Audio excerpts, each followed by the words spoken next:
Hey, good morning, guys. Welcome to another episode of Next Step Espresso, your daily shot of fitness. I am your host, as always, Johnny Landals from Next Step Nutrition, bringing you the podcast that helps you overcome the industry confusion and get results for good. Today, we're on episode 445. We talk often about the lack of starvation mode being a thing, though we have talked about in other episodes metabolic adaptation with chronic dieting being a very real issue. And today we're going to talk about low energy availability, which is more of a concern for athletes who are training at very high volumes and very high frequencies and intensities. But I know from my CrossFit days that there are still plenty of people who follow me and follow this podcast who do CrossFit and who would fall into this camp. Right? If you were doing an hour to an hour and a half of training a day with weights as well as cardio and doing it at a high intensity, you are burning a lot of energy and you are training very frequently. A lot of people I know train 5 to 6 times a week, sometimes of which being double days as well. So this can very much apply to you. Now, if you're interested in finding the full paper that I'm going to be talking about, then just look up Loucks, Loucks, 2004 energy availability, and it will take you directly to it. But as always, I'm going to break it down and keep it as simple as I can in this episode. If you're following along, I do recommend you take some notes down, but I'm going to make it as simple as I possibly can. Low energy availability is classified when your energy intake from food and drink minus your energy expended from exercise is below a certain point, right? So for example, if I took in 2,000 calories from food and drink, but I burned 850 through exercise, my energy left over available is 1,150, right? That's available left for the rest of my body's processes, like my metabolism and all the other things that my body does. Using me as an example, at 95 kilos, my maintenance intake with that exercise on top, 850, with a sedentary activity factor, would be around 3,500 calories. And if you're interested in working yours out, then I do recommend Kevin Hall's Body Weight Planner. Just Google that and you'll come up with the right thing.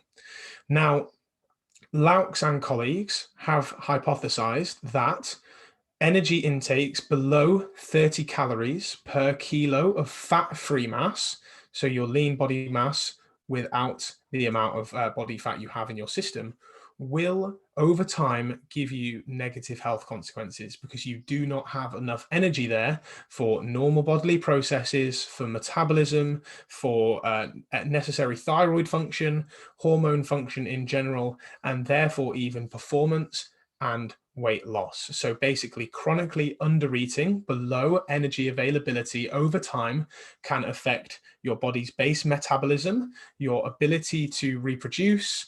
And this is seen in the female athlete triad, where female athletes lose their period, among other things.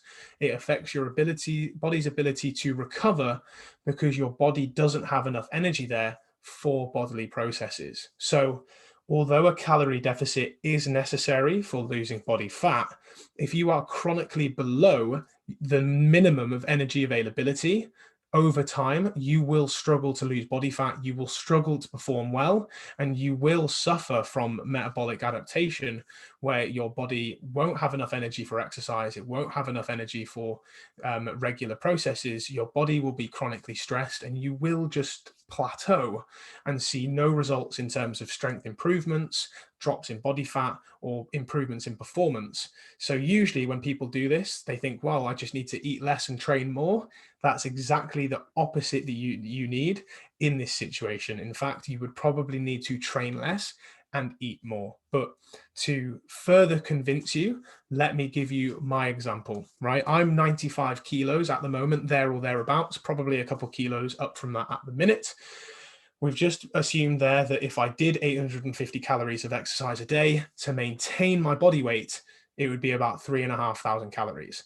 Now, I'm going to assume at the moment I'm roughly between 20 to 25% body fat.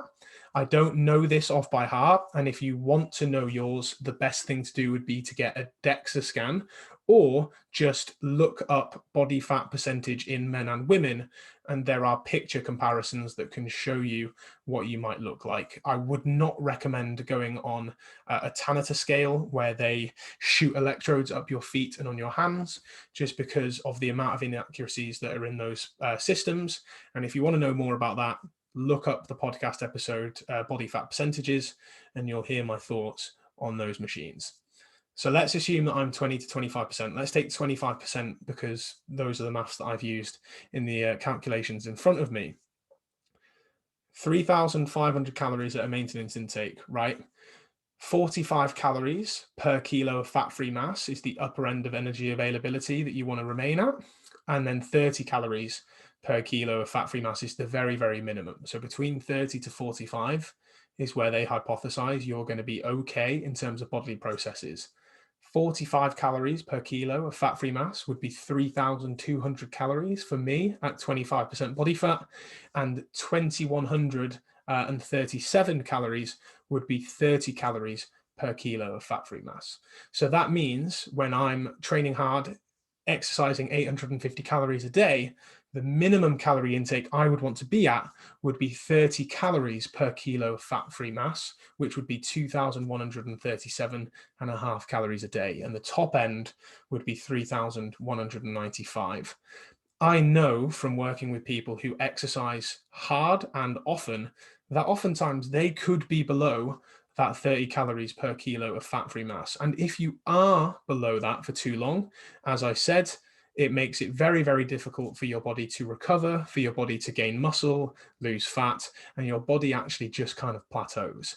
And so although you might think, well, I'm not in a deficit because I'm not losing weight, actually your body is in a grave deficit. And in this instance, for those of you who are much more athletic and train very hard and very frequently, eating more calories to get between those two zones is going to be much more beneficial for you. Much more common in women than it is in men, but appetite loss is a real thing when it comes to excessive exercise, which makes it far harder to eat to hunger. We talk a lot about eating when hungry, stopping when satisfied. And when we do talk about that, we're talking to people who are more in the overweight category, who maybe don't exercise as much, definitely not towards the 5 to 6 times a week, once to twice a day at high volumes and high intensities. So this episode is specifically for those of you who sit in that camp. If you have been eating very low calorie for a long time and you're thinking to yourself, this might affect me, what I want you to try doing is a reverse diet, because you have literally nothing to lose. And I've done other podcasts and episodes on reverse diets. Lane Norton is got a huge array of YouTube videos and podcasts and articles about reverse dieting. So do look up his stuff for much more detail than I'm going to provide right now. But just to give you an example, Jampolis in 2004 did a study with a triathlete whose resting metabolic rate when measured was far lower than it should have been because of years of chronic undereating causing a metabolic adaptation. And what they did, her resting metabolic rate was below 1,000, despite it should have been 1,500. So resting metabolic rate is just the amount of energy your body needs to survive, not anything to do with any activity, walking and all those things, plus exercise on top. And that was from long-term dieting. So what they did is that they reverse dieted by adding 100 calories every week until they got to the predicted values. And when they retested her resting metabolic rate after a period of time, it was back up to normal at around 1,500, where it should have been. And in the process of the reverse dieting, this female athlete actually lost a few kilos of body fat. She improved her energy and her performance, which is one of the key factors to energy output after all.